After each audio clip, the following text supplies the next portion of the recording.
oglądanie filmów 4K jest tak samo szybkie jak na PC, bo jest akceleracja na karcie Radeon RX, czyli potrafi, w skrócie mówiąc, obsługiwać około 600 formatów muzycznych i wszystkie takie standardowe gry, nawet agowe jak Slam Tilt, działają bardzo dobrze, co tutaj widzicie. Więc na tu i teraz uważam, że plusik trzeba postawić po stronie systemu operacyjnego dla A1222.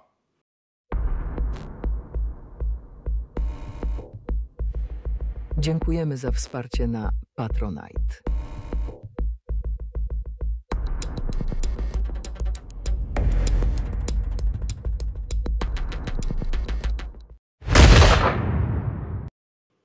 Kochani, witamy w 53. odcinku Amiga bez ściemy, standardowo w naszym wspólnym gronie.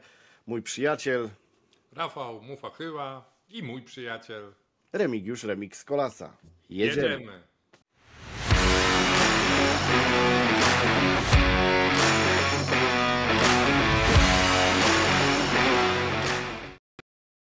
Okej, na sam początek tradycyjnie sprawy organizacyjne. Tym razem sprawa organizacyjna jest jedna, jak pewnie widzieliście przy okazji odcinka specjalnego na temat armii.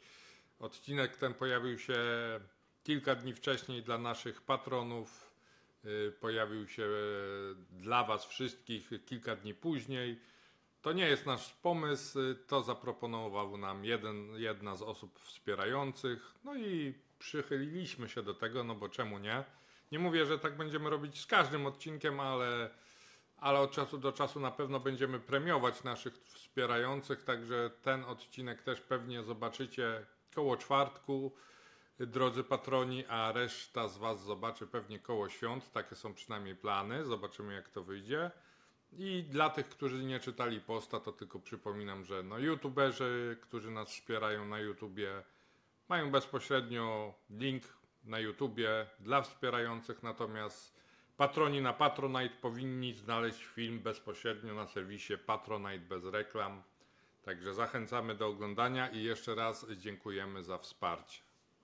Chociaż ja jeszcze dodam od siebie, że mi się bardzo podoba ten pomysł dla patronów z tymi odcinkami. Działa to, mi się wydaje, obopólnie dla obu stron, bo tutaj nasi patroni mają coś szybciej, a my z drugiej strony możemy wyłapać jakieś jeszcze błędy i jeszcze jakąś korektę zrobić, nie motając w wyświetleniach, więc to mi się podoba bardzo. Okej. Dobra, to teraz zapraszamy na mój film, bo dawno nic nie robiłem na odcinki specjalne, także zapraszamy.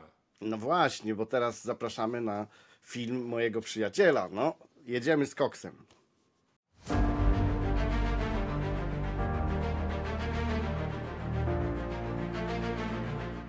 7 marca to niezmiernie ciekawy dzień w dziejach historii. W 321 roku cesarz rzymski Konstantyn I Wielki wydał edykt ustanawiający niedzielę dniem wolnym od pracy. W roku 1000 rozpoczął się pierwszy zjazd gnieźnieński, a na przykład w roku 1916 w Monachium założono przedsiębiorstwo motoryzacyjne BMW.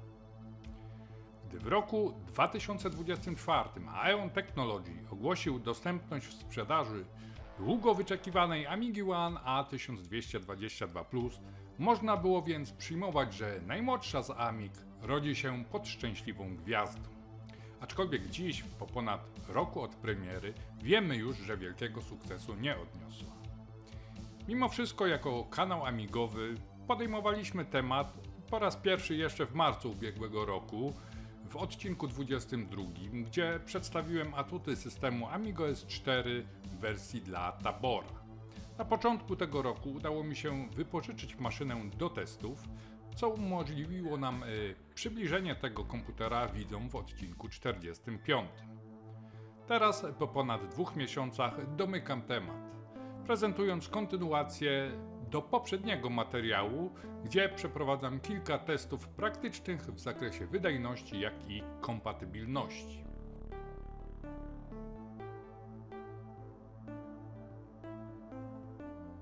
Drugi odcinek zacznę od nadrobienia zaległości z odcinka pierwszego. Wówczas to stwierdziłem, że nie mogłem znaleźć ISA dla tabora na tym pendrive'ie ratunkowym. Okazuje się, że takowe jest. Aczkolwiek, no, jak zwykle wszystko jest tu trochę postawione na głowie, bo żeby podmontować te ISO, na którym to jest program Disk Image Device, trzeba najpierw pobrać ten Disk Image Device z internetu, a żeby go pobrać, no to trzeba jeszcze zainstalować też przeglądarkę, która znowu jest elementem tego ISO, no ale gołej przeglądarki jako tako nie mamy, więc musimy sobie przeglądarkę, nie wiem, przegrać na pendrive'ie pobraną wcześniej. Wówczas pobieramy z serwera OS4D pod wspomniany Disk Image Device i okazuje się, że na dysku na pendrive'ie ratunkowym w katalogu Purchases jest jak najbardziej ISO, jak i też jest obraz pakietu Enchaser Software.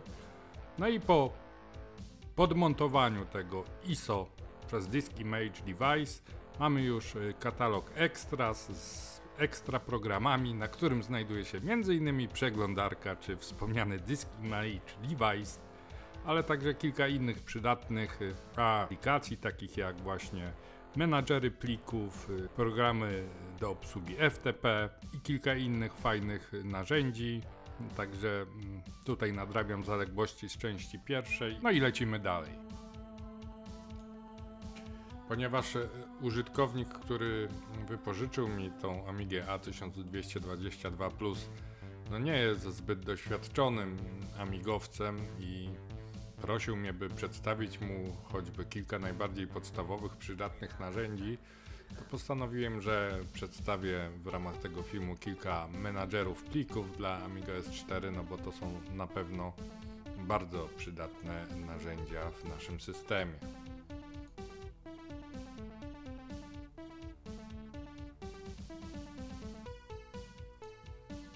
No i na pierwszy ogień idzie AmiDisk, program, którego ja osobiście używam. No program, jak każdy menadżer plików, wymaga wstępnej konfiguracji.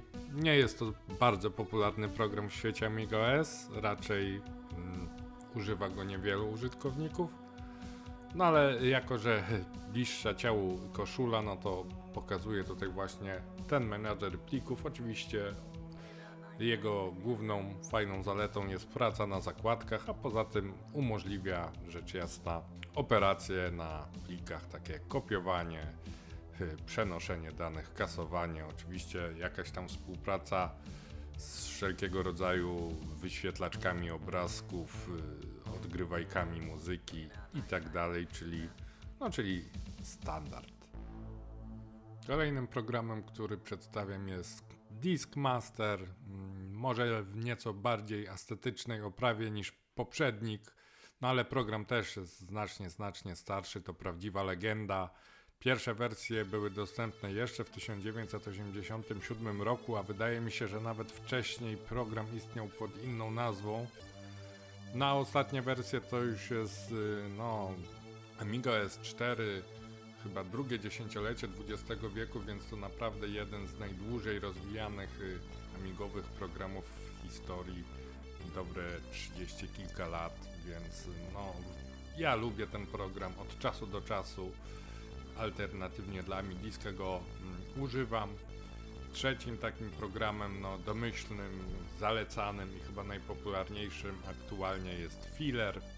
Program jest dostępny też za darmo, podobnie jak AmiDisk i Disk Master, aczkolwiek chyba przyszłe wersje będą już dostępne tylko na płycie systemem Amiga S4 2, powiedzmy, jeśli takowy wyjdzie, ale zobaczymy.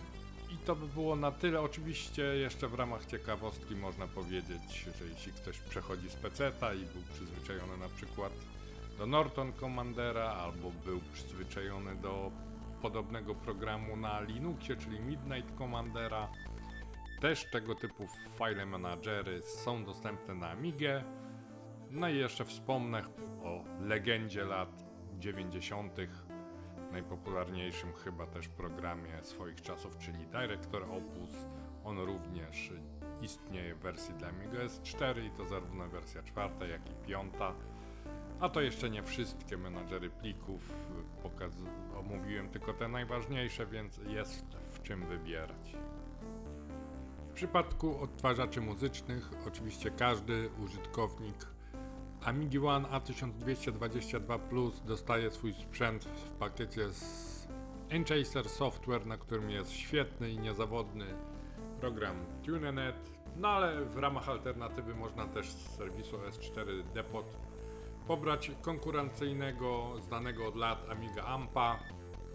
Ten, przynajmniej w wersji dla Amiga S4, potrafi korzystać z wtyczek muzycznych dla TuneNet, czyli potrafi, w skrócie mówiąc, obsługiwać około 600 formatów muzycznych, począwszy od jakichś tam seedów czy amigowych modów, poprzez bardziej współczesne, takie jak MP3, FLAC i tak dalej. Oczywiście oba programy potrafią obsługiwać radio internetowe. TuneNet ma nieco większe możliwości w tym zakresie, ale Amiga Amp też sobie radzi. Jeśli chodzi o odpalarki obrazków, no można tutaj skorzystać z domyślnego rozwiązania proponowanego przez Aeon, czyli Multiviewer, alternatywa dla systemowego Multiview, ale ten program akurat jest dosyć udanym zamiennikiem. Nie jest to być może jakiś najlepszy, najbardziej wypasiony odtwarzacz obrazków, zresztą nie tylko obrazków, no bo wszystkich plików, które możemy odtworzyć dzięki datatypom, ale ma jakieś tam proste narzędzia edycyjne, no i też ma ciekawą cechę, mianowicie jest to bodaj jedyny program graficzny, który potrafi wykorzystać ekstra pamięć graficzną powyżej bariery 256 MB na karcie graficznej, co jest pewnym ograniczeniem podsystemu graficznego Picasso 9.6, więc choćby z tego powodu nie warto tego skreślać. Jeśli mowa o testach, to też nie może zabraknąć tradycyjnego emulatora Amigi klasycznej, czyli EUAE. I tutaj wynik, który jeszcze obiegł świat przed premierą Amigi A1222 dla ulubionego benchmarku amigowców, czyli Sysinfo, był całkiem obiecujący, bo zostało pokazany wynik 45 MIPSów, co jest wynikiem no, o 50% lepszym niż na przykład SAM 460, a też ledwie 2 razy mniejszym niż osiąga moja X5000. Natomiast z moich obserwacji wynika, że był to wynik dla EUAE w wersji dla systemu Linux PowerPC skompilowanego z wykorzystaniem jednostki SPE, specjalnej jednostki w procesorze Tabora, która dodaje mu niezłego kopa i jest kilka gier amigowych skompilowanych właśnie dla SPE, które chodzą naprawdę bardzo ładnie, natomiast niestety amigowa wersja EUAE SPE nie wspiera i wynik na takiej standardowej kompilacji, który osiągnąłem ja, to było 30 MIPSów, a więc wynik na poziomie SAM 460, nawet 1 MIPS mniej. Co oczywiście też nie jest wynikiem jakby tragicznym, bo jeśli weźmiemy pod uwagę, że stokowa Amiga 4000 z procesorem 68040-25 MHz osiągała około 20 MIPSów, to nadal jest to o połowę więcej, o połowę lepiej i wszystkie takie standardowe gry, nawet agowe jak Slam Tilt, działają bardzo dobrze, co tutaj widzicie. No natomiast na pewno test EUAE nie pokazuje jakiejś przewagi A1222 Plus nad SAM 460.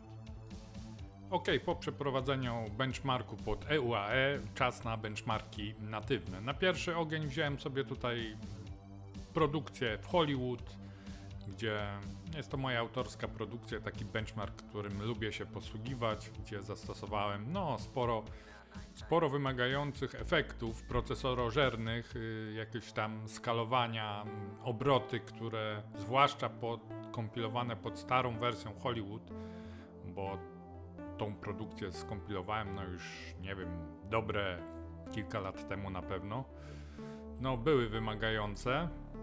No i zobaczymy, jak będzie wyglądał czas wykonywania tej operacji. Oczywiście ja go tutaj dla waszych potrzeb waszej wygody, żeby was nie zanudzać czekaniem, to obraz nieco przyspieszę, ale najważniejszy jest wynik końcowy czyli to, co pokaże się na belce w konsoli. No i jak widać, na belce w konsoli pokazało się, że prezentacja wykonywała się aż w 2 minuty i 54 sekundy, czyli jest to 174 sekundy, a więc dość dużo, jeśli weźmiemy pod uwagę na przykład jak wykonywało się to na komputerze SAM 460, nie mówiąc już o Amidze One X5000.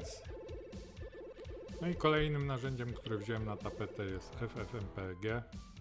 No tutaj też starałem się przekonwertować film, który konwertowałem już wcześniej i opisywałem w moim artykule, gdzie testowałem inne konfiguracje, a więc jest to film Full HD w 30 fps. No i zobaczmy, ile potrwa ta konwersja i jak będzie się miała względem innych konkurencyjnych platform. Tutaj znowu, aby Was nie zanudzać, to zrobiłem przyspieszenie tego fragmentu, a także obciąłem film, znaczną część tego procesu, no bo nie sam proces jest tu istotny, a końcowy wynik. No i tu nareszcie tabor może pokazać kły. Z wynikiem 869 sekund uzyskuje dwukrotnie lepszy czas kodowania niż SAM 460. Na początek omawiania kwestii 3D sprawdzimy sobie program Shader Joy, czyli program, który testuje różne shadery demka ze strony Shader Toy. No jest tego tysiące i tu dobra wiadomość, bo akurat w tym wypadku demka chodzą bardzo dobrze. Tutaj puszczę Wam kilka przykładów, choćby demka amigowe, ale także inne. Tutaj naprawdę akurat w przypadku tego programu nie ma żadnych problemów.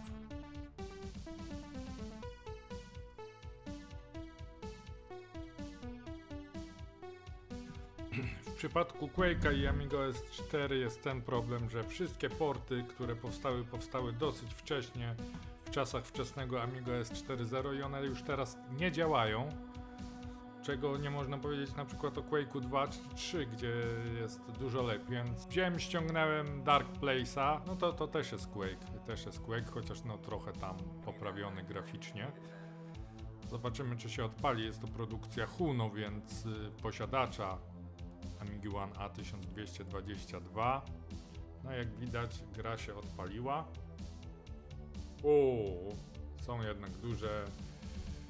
Są jednak niestety duże, jak widać, problemy natury graficznej. W zasadzie nie idzie grać. Tutaj klatkarz pokazuje 42, 40, 39 fps, ale nie mogę niestety nic zrobić, jeśli chodzi o klawiaturę. Jeszcze zobaczę tutaj opcję sterowania. Strzelać mogę, jak widać, natomiast niestety Quake korzystujący EGL niestety nie działa. Albo inaczej, nie działa dobrze, co niestety źle wróży. Nie wiem, jakby było w przypadku wersji Mini GL, ponieważ trzeba kupić taki pakiet Nova Bridge. Sprawdźmy więc wersję pod starszą bibliotekę 3D. Jest dokładnie to samo. No trudno. To tyle w temacie Quake'a. Kolejną grą, którą sprawdzimy, jest Wipeout. On, jak widzicie, ma 3 wersje, w tym jedną dla Mini GL ze wspomaganiem SPE. Ale my sobie wybierzemy najpierw tą wersję na EGL.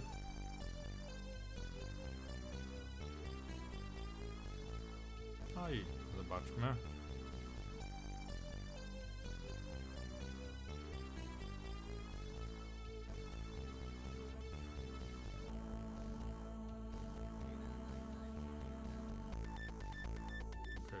Pomińmy już intro.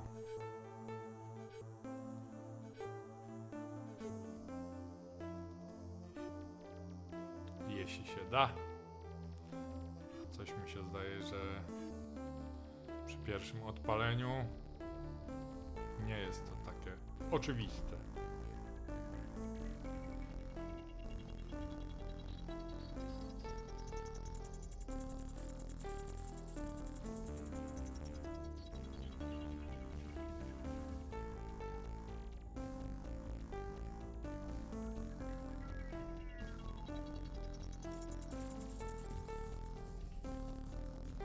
była taka opcja do odhaczenia w tym launcherze, no ale tego nie zrobiłem.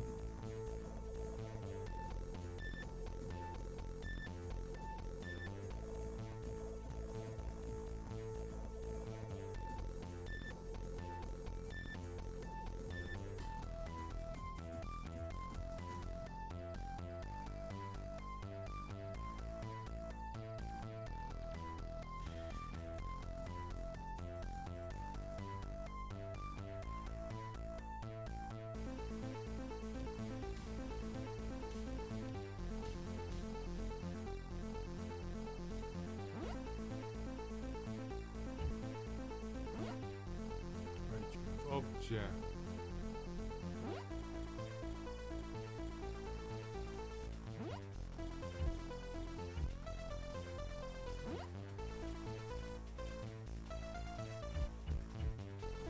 Wejdźmy w Show FPS.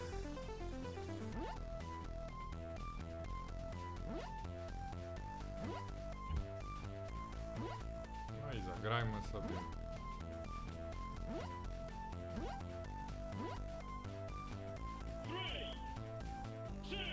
O, całkiem fajnie chodzi ta gra. Widzicie na starcie.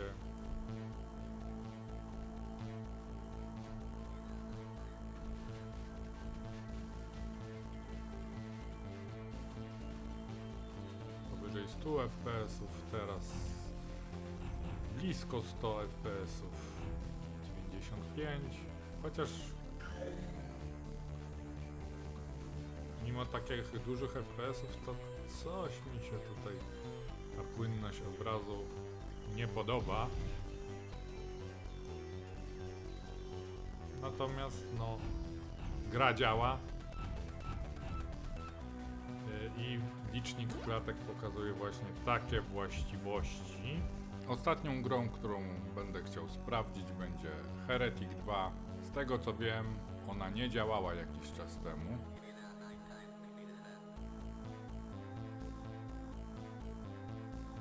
No i niestety nie działa dalej. Przynajmniej grimuje na starcie.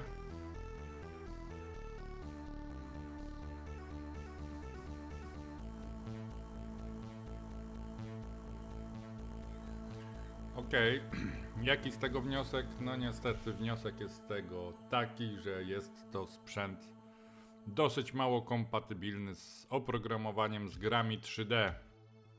Co jest jego minusem, jednym tutaj z większych. Drugim takim minusem, to już mówię zupełnie na marginesie, jest brak możliwości wyłączania, natychmiastowego wyłączenia komputera. Jest to jedyna maszyna ubotowa, która właśnie w ten sposób się zachowuje, bo każda jedna maszyna praktycznie, tak jak i standardowa Amiga, przyciskamy przycisk Power i w tym momencie się wyłącza. Nawet maszyny nieubotowe, takie jak Amiga One X1000, która ma CFE zamiast ubota, tam też wystarczy przycisnąć przycisk. Co prawda wtedy 4 sekundy dopiero mija, aż się system wyłączy, ale jednak wystarczy przycisnąć przycisk na ułamek sekundy. Tu niestety trzeba cisnąć przycisk na 4 sekundy, bądź tak jak to pokazywałem, skorzystać tutaj z tego menu Shutdown, by wyłączyć komputer. Natomiast plusem tej maszyny jest czas botowania. Według mnie jest to najszybciej resetująca się maszyna po twardym resecie z wszystkich moich Amig One, jakie posiadałem, a posiadałem i Amigę One G4X i Amigę One X1000, która jest pod tym względem bardzo wolna, i Amigę One X5000. Tutaj zdecydowanie Amiga One A1222 lideruje. Na sam koniec wypadałoby odpowiedzieć, co bym wybrał, gdybym miał do wyboru A1222 Plus lub najpoważniejszego konkurenta w postaci SAM 460. No myślę, że ten film pokazał, że no niestety Amiga One A1222 Plus ma swoje wady, aczkolwiek ma też swoje przewagi nad SAM 460. I wszystko to wymieniłem w punktach, ale by nie przedłużać tego materiału, usłyszycie o tym za chwilę w komentarzu do tego filmu. Okej, tym razem nietypowo ja zacznę komentarz do swojego własnego filmu, ale zacznę go dlatego, że no, początkowo jeszcze w styczniu, jak pożyczałem tego Tabora do domu, to miałem ambitne plany, żeby może jeszcze wypożyczyć też sama, zrobić takie porównanie 1:1, co bardziej warto kupić. Ostatecznie nie udało mi się tego zrobić, ale jakieś porównanie tu w komentarzu chcę zrobić, więc pierwsza rzecz, którą można porównać, no to jest cena. I powiedzmy Tabor, ten A1222, goła płyta główna to jest 1200 euro. Sam to jest 889 euro, więc no teoretycznie nie ma co tutaj porównywać. Sam jest zdecydowanie tańsza i tu jest plus na korzyść sam, ale znowu. W przypadku sama musimy dokupić tego Enchasera Software, żeby mieć choćby sterowniki graficzne i tak dalej, a to jest 50 funtów.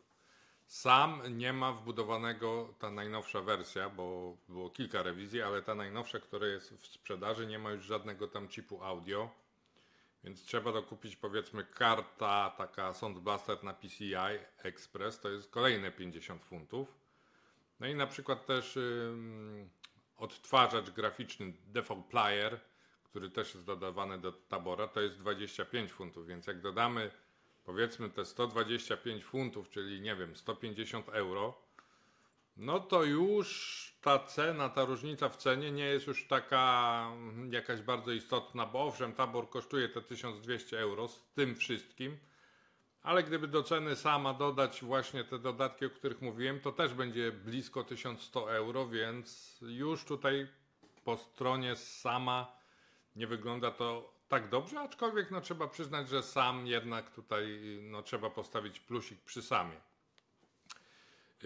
Kolejna rzecz to jest system operacyjny. Ja już w marcu ubiegłego roku pokazałem film, gdzie po prostu system operacyjny na Tabora jest dużo nowszy niż system operacyjny na sama, jak i na wszystkie inne sprzęty. Tam mamy nowszy jakby system plików, właśnie narzędzia naprawcze do plików, jakiś nowszy, powiedzmy nowsze narzędzie do obsługi tam padów i joysticków i wiele innych rzeczy nowszych.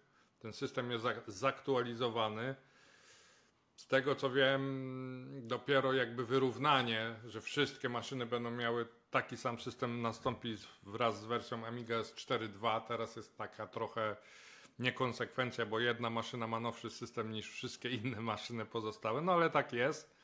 Więc na tu i teraz uważam, że plusik trzeba postawić po stronie systemu operacyjnego dla A1222. I trzecia rzecz, którą bym... Ja w sumie miałem jedno pytanie do ciebie, ale właśnie mi je ubiegłeś, bo chciałem się pytać o te systemy, to jest ujednolicenie, no ale już wiem. Dobra, jedziesz dalej. Nie jest. Nowy zarząd Hyperionu, z tego co wiem, nie jest zadowolony z tego, jak działał stary zarząd, że jedną maszynę jakby wysforował do przodu, a reszta ma starsze, że to powinno być jednolite. No ale co się stało, to się nie odstanie, więc tak to wygląda. Trzecia rzecz to jest to nieszczęsne 3D, które tutaj pokazywałem, ten Quake i tak dalej.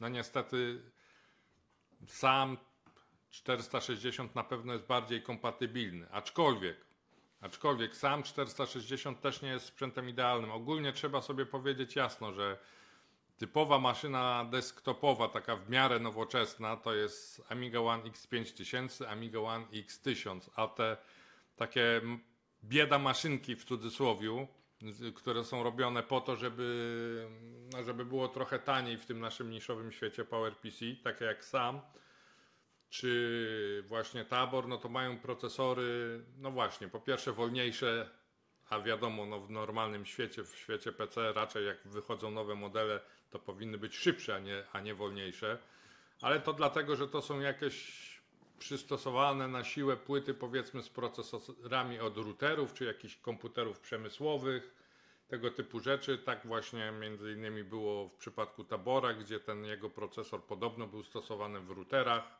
W przypadku sam to też był procesor z komputerów przemysłowych, dostosowywany, no bo wiadomo jaka jest sytuacja na rynku PowerPC, a nie jest to sytuacja niestety najlepsza.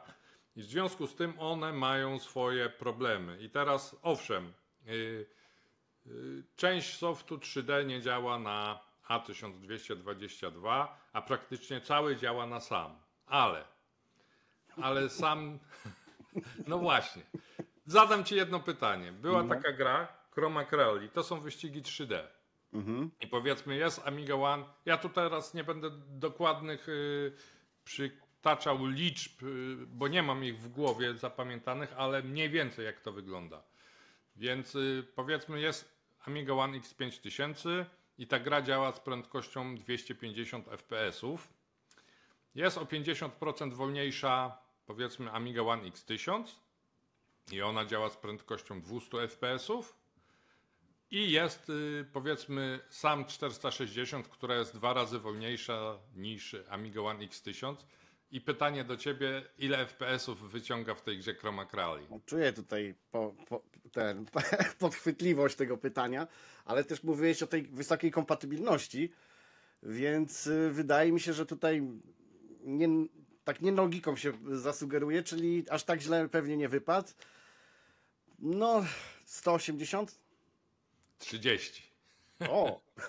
I to jest właśnie to, że niby jest wszystko kompatybilne, ale jednak te sterowniki są upośledzone, bo na SAM nie działa tak zwany podsystem GUARD, takie bezpośrednie jakby akcelerowane przesyłanie danych graficznych.